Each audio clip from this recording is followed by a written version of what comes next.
Everyone's in crypto to make as much money as ethically as possible. Side-eye, bombastic side-eye. And we hear everybody talking about their gains, which is absolutely amazing. I'm happy for you all. But one thing we don't talk enough about is how to keep those gains. And it's not by over trading, having too much exposure, making irrational decisions. Well, it does have to do with making a rational decision. And it's having poor OPSEC. Yes, OPSEC is the least sexy thing in crypto, but it's something we do have to talk about because literally one click can ruin your entire life and drain your entire stack that you've worked incredibly hard to obtain. So my buddy over at WalletGuard Consensus MetaMask put together a really comprehensive thread. Also, if you're not using WalletGuard to basically verify every single transaction before you sign, you need to be. Again, it's important to keep safe because one simple click could literally ruin your entire life. But these simple tricks in this thread that we're going to go over is going to help save you. And yes, I know OPSEC is a little bit scary. I get nervous doing anything new also because I'm not the most tech savvy person. But at the end of the day, if you want to do well in crypto or just do well in life in general, you're going to have to practice good OPSEC security. And a lot of people will say they get hacked, which in reality, it's not you getting hacked. You're just clicking on something or not using the proper tools. So let's get into it. First things first, a privacy browser. And Brave costs $0 to use. Brave's super easy to install and use it as your privacy web browser. There's no ads, and it's literally just a Google Chrome plugin. And no data mining, because that's what these guys over here do. Next, Michael recommends the ad blocker uBlock. It costs $0, it is open source, and it automatically blocks scam advertisement, including sponsored ads that sneak themselves into the tops of the search engine result. And I don't know if you guys have been on Google lately, but a lot of those sponsored like ads or links, those are actually scams. And if you click on that, it can literally destroy your entire life. Next is going to be a password manager. I don't know about you, but I'm very old school and I like to write things down, but I also like to back things up because God forbid something happens to me. But Michael recommends Password Manager Bitwarden. It costs $0. It's self-hosted password manager that creates a strong, unique, randomly generated passwords while letting you easily and securely manage your accounts. So again, this is something you should check out. And I know LastPass and some of the other popular ones people use, but there's been exploits with those. So always just be careful.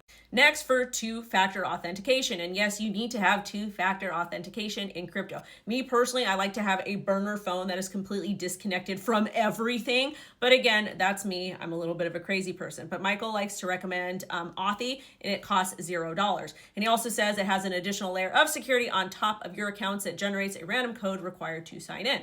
And again, in crypto, you have to have 2FA. You just have to. Next, a VPN. Michael recommends I'm gonna butcher this. Anyways, it only costs $50 and covers up to 5 devices per year. And it's a fast VPN, which randomizes your IP so you can browse anonymously and ensure connections are encrypted. And one of the big issues with VPNs, it makes it really slow to search the web or do whatever it is you're gonna do. Especially if you're attending crypto conferences or you are traveling and you're one of those people that keep crypto on your phone, it's immensely important you are using a VPN. Next, we have antivirus, Malwarebytes. I actually use Malwarebytes. Love it. Never had an issue with them. It's only $30 and it covers 3 devices per year. It blocks malware, Trojans, phishing scams, malicious extensions, and basically everything. And anytime I am covering something on my show and the ad might be a little bit sketchy, it'll automatically block it for me. Yes, I'm human and I make mistakes. Now, Michael likes to drop down some bonus tips because simswaps are popular right now, especially if you're in crypto or you have a large audience. And it can happen on every single platform, TikTok, Instagram, X, YouTube, you name it. But he says, prevent simswaps by removing your phone number as account recovery, 2FA on your X, Twitter, Gmail, iCloud, etc. Never save your seed phrase on private keys or 2FA backup codes digitally ever. This is a major no-no. Like if you're doing this, you're going to absolutely get wrecked. There's different things that you can actually do to protect your private seed phrase. Number one, CryptoTag has these little steel like wallet cards that you can actually like etch into there. Those are really good. Write them down on paper, etc. But never, I repeat, never put them on any device because again, even your printer can be hacked into or gotten into, or you can click on something that where someone can get into it. Anyways, I digress. Also, this is super important too, and this is something we talk about all the time. Anyone reaching out to you first claiming anything is most likely a scammer. Funny enough, this actually happened to me today. I get these messages all the time, but basically people reach out. They're like, hey, click this link, join this group, or hey, come, let me interview, or X, Y, and Z. I don't click links. Never, ever, ever will I click a link unless I can verify that you are not a bad person. Also, too, even if you're not a bad person, maybe your account got hacked. But don't click on links.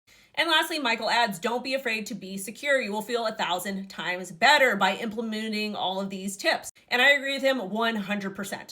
Again, OPSEC is hard, security is hard, tech is hard, and a lot of this stuff changes so fast, it makes it like a little bit uncomfortable sometimes. But either way, with the advancement of technology, primarily AI, and if you are in crypto, you need to work extra hard to protect yourself and your assets. It would absolutely suck if you made a lot of money ethically and then you clicked on something stupid because you didn't practice any of these tips or just didn't follow these tips in general. Anyways, thank you guys so much for watching. Make sure to follow Michael on X. Follow me on my socials, CryptoWendyO.com. Thank you guys so much for watching and be safe. Bye-bye. Also, I'll never contact you ever.